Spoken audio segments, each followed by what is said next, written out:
What is going on, Pittsburgh Steelers fans, and welcome to this very special edition of Let's Ride. I'm your host, Jeff Hartman, and the Steelers lose.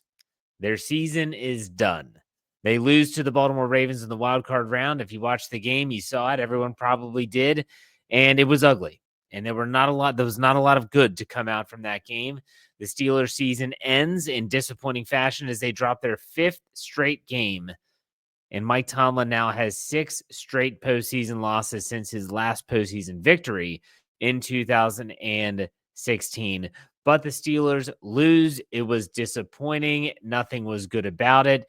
And the 28-14 loss to the Baltimore Ravens. To the Baltimore Ravens at M&T Bank Stadium. And so you're probably wondering, what is this Winners and Losers podcast going to sound like? Is it going to be Jeff trying to spin this in a positive fashion? Or is it going to be brutal honesty? Well, let's say that it took me a really long time to find any winners in this game, any at all. I had to talk with Dave and Brian after our post-game show. They gave me some suggestions. We ended up with 2 winners and 12 losers in this contest. So like we always do, we are going to dive into the winners first. We're going to talk about them. We're going to take a quick hiatus, and then we'll be back for the losers, which is clearly going to be the longer segment in this podcast. But nonetheless, let's get this show on the road. Winners. Again, it was a struggle because even though someone like Russell Wilson's numbers might have looked okay and George Pickens' numbers looked okay, I just didn't feel like they were justifiable statistics to put them on the winners list. A lot of it felt like garbage time yards and points and the way that they moved the ball. So I went in a different route. Let's go with the first winner, Cam Hayward. So Cam Hayward finishes the game with 10 tackles. 10 tackles, 3 solo, and 2 tackles for losses. So Cam Hayward, the aging veteran, was tied for the second most tackles on the team with Patrick Queen. Think about that. When you dig a little bit deeper, though, you see, Cam missed the very end of the first half. He was being evaluated for a head injury. He was able to return. It caps off a great season. He was honored with the first team All-Pro from the Associated Press just a few days ago. He deserves it, and he had a tremendous year. I don't know. You have to wonder, how many more years does this type of production does Cam Hayward have? Maybe they get one more good year out of him. I don't know, but great season. Deserves to be on the winners list. The next winner is the punter, Corliss Waitman. And this might be like a season-long winner. Think about what Corliss Waitman had to do when the Steelers lost Cameron Johnston, their prize free agent punter, for the year with the pretty gruesome knee injury. And it was Corliss Waitman that came in and won the job. And he did a tremendous job. He had one bad kick that I can recall, and that was the shank in the snow in Cleveland on Thursday Night Football. Other than that, he's done a bang-up job holding, punting duties. He finished this game with 5 punts, an average of 51.4 yards. He didn't have a touchback, had 5 punts inside the 20. I don't think they ever returned one of his punts. So Corliss Waitman, it sucks when your punter is on the winners list.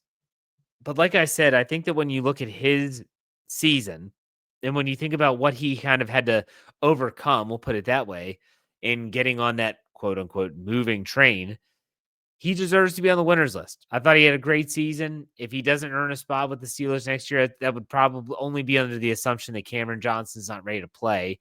I think that he would deserve a job somewhere in the National Football League. I think he earned that. So that's it. Those are the only 2 winners that I could think of in this game. And that should be indicative of how the game went. If you missed the game, gosh, you're lucky. You are lucky because that 28-14 final score does not really show how lopsided the game was. But I'm a man of my word. We have a lot of losers to get through. For those listening on the audio side, you're going to hear a quick word from our sponsors, and then we'll be right back for the losers. If you're watching this, don't go anywhere. All right, it is time for the losers. It's time for 12 losers. And in this case, I normally say, I don't put them in any order or anything like that. In this case, I did put the first one here first on purpose. So the number 1 loser, I think you know where I'm going to go with this, would be Mike Tomlin. Got to start with the top. The stat line is, you talk about all the the numbers, all the history, the 6 straight playoff losses. You could talk about the one and dones. You could talk about all of it. The blame starts there. They have not won a playoff game since 2016. In case you don't realize, it's 2025 now. So there you go. I just think that the way that this team is constructed, the decisions that have been made, and I don't know what Mike Tomlin's future holds with the Pittsburgh Steelers. I don't see a trade happening. I don't see Mike Tomlin stepping down, and I don't see the Steelers firing him. I hate to be the bearer of bad news, but Mike Tomlin, in a year where the coaching malpractice has been at seemingly an all-time high, it speaks volumes about him. It speaks volumes about him as a coach, of the head coach, of the CEO of the Steelers. Technically, if he's the guy that oversees everything, that is an indictment on him. So Mike Tomlin is the loser of all losers on this show. But I just think that, and I'll talk about this more tomorrow on Monday's show, but the disappointment that a lot of Steeler fans feel, it points back to the common denominator. Players have changed. Coaches have changed. There's one guy who's been the constant since 2007. And unfortunately, there's not been a lot of recent success with that. So Mike Tomlin is the loser list. Next, let's go to the first half performance. So I spoke about this on podcast last week. The Steelers, if you go back to the last time they won a playoff game, they have always found themselves in a really big hole, and it's tough to dig yourself out of that. So you're watching the game, and they get out of the first quarter, they're down 7-0. Okay, can live with that. We can hang around. Just keep it close. Halftime, they're down 21-0. They're down 21-0. And it's not so much that they were down by 3 scores. That does feel insurmountable in games like what we saw on Saturday night. But it's the fact that 21-0, the Ravens get the ball to start the second half, and you just don't ever feel like the Steelers are going to get the ball back enough to actually make a comeback. And so the first half performance, that trend continues. They trailed by 3 scores heading into halftime. It was a similar story against Jacksonville in 2017, in 2020 against Cleveland, and the Kansas City Chiefs. It was 35-7. It was 21-0 against Buffalo last year. This is an ongoing issue in the playoffs. The first half performance is a loser. And one of the reasons why it felt insurmountable was the run defense, because the Baltimore Ravens ran it 50 times for 299 yards. They averaged 6 yards a carry. They averaged 6 yards a carry. And I think the one thing that stood out the most to me was that there was the drive where the Baltimore Ravens ran the ball. They ran 13 plays, and they ended up running the ball 13 times. Now, some of those were design dropbacks, and Lamar Jackson kept the ball. But they ran 13 times, and they drove down the field 80-plus yards and scored a touchdown. The Steelers' run defense, they acted like they had never seen a read option before. They acted like one of those NFC teams that gets lit up by Lamar Jackson because they don't see this type of offense very often. They acted like this was the first time they'd ever played the Baltimore Ravens. Absolutely pitiful. And that's coaching all the way down to the execution of the plan. Let's go to the next loser, the pass defense. When you look at Lamar Jackson's numbers, they're rather modest. He goes 16 of 21, 175 yards, 8.3 yard average, 2 touchdowns, no interceptions, was only sacked once for a 132.0 rating. So you're like, Jeff, how is the pass defense on the loser list? Because when Lamar wanted to throw, he had all the time in the world. And on top of that, he had open receivers. And this is without Zay Flowers. This is without their top receiving threat. He had Isaiah Likely on more than one opportunity. He had Mark Andrews. He had Rashad Bateman. He had Nelson Aguilar. He had everyone. You name it. Justice Hill. It didn't matter. Lamar was buying time, and he was hitting open receivers. 5 incomplete passes on the entire day. Only sacked once, and that was the only quarterback hit of the game. The pass defense struggled, but so did the pass rush. I could have put them on the same category here. Not good enough. They're on the losers list. Now, you'll notice that to save time, for the sake of time, instead of having two separate losers, I combined a couple into one. So this 12 could be even more. It could be 14 or 15. So let's go third downs. Third downs. The Baltimore Ravens third down offense, which is a indictment of the Steelers' third down defense, finishes 10 for 15. 10 for 15. And the Pittsburgh Steelers' third down offense was 5 for 11. Now, 5 for 11 in its totality is not horrible. It's right around that 40% mark. But it was the first half. The first half, the Steelers just could not convert on third down. They could not keep drives going. It kept the defense out there too long, and Baltimore just continued to convert over and over and over again. Third downs have been an issue all season. They never got fixed, and it ends their season as a part of this recent playoff disaster. Let's go to the next loser, the rushing offense. The Steelers rushed for 29 yards. That is it. 29 yards. They ran the ball 11 times, 29 yards, a 2.6 yard average. That was it. And Jalen Warren had 2 carries. Najee Harris had 6. Now, when you're giving up almost 300 yards on the ground, well, that changes things. When you're down 21-0, you can't run the ball that much. But you could tell early in this game, they were not trying to just do what they did against Cincinnati in Week 18. They were not trying to just run the ball and try to control the clock. They were trying to move the ball through the air. And unfortunately, none of it worked. But the rushing offense, just not good. Next, let's go to time of possession. Time of possession. The Steelers almost get doubled up. Baltimore possessed the ball for 39 minutes and 33 seconds. Pittsburgh, 20 minutes and 27 seconds. Keep this in mind. The Steelers offensively didn't even get into Baltimore territory in the first half. So you can only imagine how quick the drives were, how they were punting the ball frequently. It was a recipe for disaster. Baltimore controlled the clock. They ran the ball. They did whatever they wanted. They dominated the line of scrimmage. They dominated time of possession. There was a time this season where the Steelers were doing this to opponents. And then in the second half of the season, maybe towards the last third, they started to get it figured out. And they never had a counterpunch. And this is what it was. It was like watching the life just getting sucked out from you. It was awful. It was awful. The time of possession was just one of the many reasons the Steelers were unable to win this game in Baltimore. Let's go to the next loser. Red zone. Again, taking 2, putting them into 1. The Pittsburgh Steelers. What do they go in the red zone for offense? 0 for 0. That's right, folks. They never even got into the red zone once. They scored twice, but those were from outside the red zone. They never even got inside the 20-yard line one time. Baltimore, the Steelers' red zone defense, Baltimore was 3 for 4 in the red zone. Their only failed red zone was when they kneeled out the clock at the end of the game. The Steelers' red zone, just like third downs, have been an issue all season long. And yet here we are, still talking about it as an issue and one of the reasons why the Steelers' season is now over. Let's go to the next loser. Takeaways. The Steelers' stat line is 0. They don't take the ball away.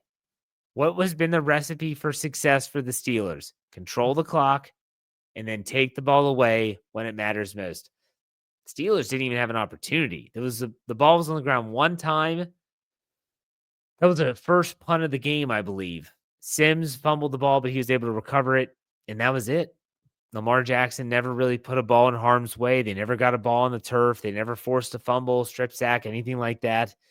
The Steelers, that was their MO. You got to take it away. You got to have those key takeaways, and they dried up.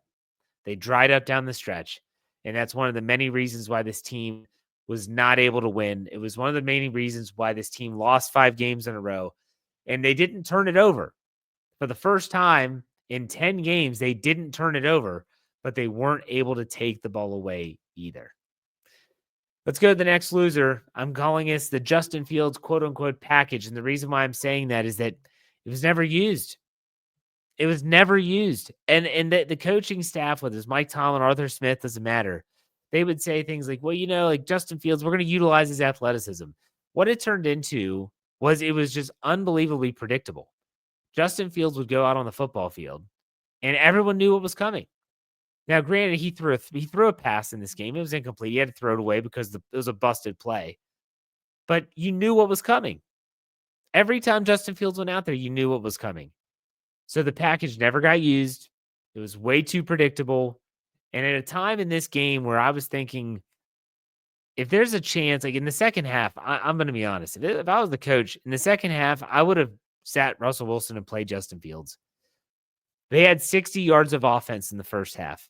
Is it going to get worse? I can't imagine that being the case. So it's never used, too predictable. The Justin Fields package is on the loser list because we saw the guy get the Steelers to 4-2. He was dynamic running the football, especially in the red zone. And you're thinking, okay, here we go. Let's try to combine these two. And they never did it. Never did it. All right, we have two more losers here. The next loser is another tumultuous offseason awaits. So you have the stat line of here we go again. Just to give you an idea, this is just one position. The most important position, quarterback. Next year, all three players that are on the roster now, Russell Wilson, Justin Fields, and Kyle Allen, are all slated to be free agents. Think about that. All three of those players are slated to be free agents. So when you think about just that position, a position group that was completely revamped this past offseason, this is going to be a very difficult offseason. There's going to be a lot of tough decisions for Omar Khan, Andy Weidel and company. This is going to be, are there coaching changes coming? We would hope. Are they drastic like Mike Tomlin? I don't think so, but maybe. How many coaches are gone or front office personnel replaced? This literally could be a very, very trying and tumultuous offseason. And it's not the first. Here we go again. The last one, the last loser. It's us, the loyal fans. The reason why the loyal fans are on the loser list is that we keep falling for it year after year. The Steelers are 10-3. I'm saying on my podcast how everyone should believe that they are not pretenders, they are contenders. And what do? They lose the rest of their games. They lose the rest of their games. They've lost their last 5. And even during that stretch, there were times where I know the loyal fans out there like myself are saying they're going to turn it around. They're going to figure it out. They're going to get healthy. They're going to do this. They're going to do that. And it just gets to the point where it's not exhausting to the point that I don't want to follow the team anymore, but it's exhausting to the point where you kind of have that doubt creeping into your head and you kind of just like, I know what's going to happen. It's the same song. It's the same dance. It's the same movie. It's rinse and repeat, however you want to put it. Who loses the most? It's us, the fans, the people that put in time and energy into something they have no control over.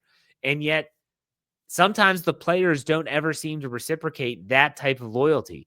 Sometimes the organization doesn't reciprocate that type of loyalty. Sometimes you feel like you couldn't give a flying you-know-what about the fans and the fact that some people live and die for this team. And they're just like, well, that's just my job. That's disheartening. And that's why we, as the loyal fans, are on the loser list. And when I say loyal fans, I'm talking about the fans that would never turn their back on the team. The fans, it's every year, no matter what, they're in it. They're in it all year.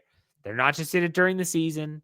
They're not just in it if the team is competitive. They are in it. They're in it for the entire offseason, all the draft prep, free agency, spring workouts, and then the summer rolls around and the Steelers are back and let's do it. I'm one of those people. And it's not just because it's my job. I love the team. I love every part of the team. I'm not going to abandon the team because of the losing streak in the playoffs. I'm not going to abandon the team because things aren't going the way that I want them to. I'm too loyal for that.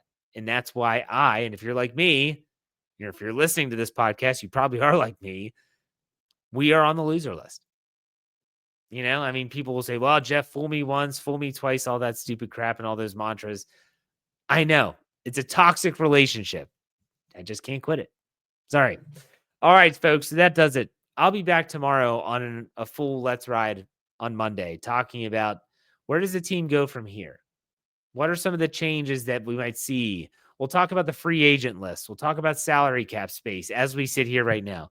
A lot can change. Mike Tomlin's going to meet with the media this week. I'm sure there'll be some interesting nuggets out of that. But in the meantime, stick with us at Steel Curtain Network, steelcurtainnetwork.com. Make sure you check us out on all your podcast platforms, on YouTube, you name it. Just search Steel Curtain Network. But I will be back tomorrow. In the meantime, you finish out. Be safe. Be kind. God bless. Have a great rest of your weekend. We'll see you on Monday. Go Steelers.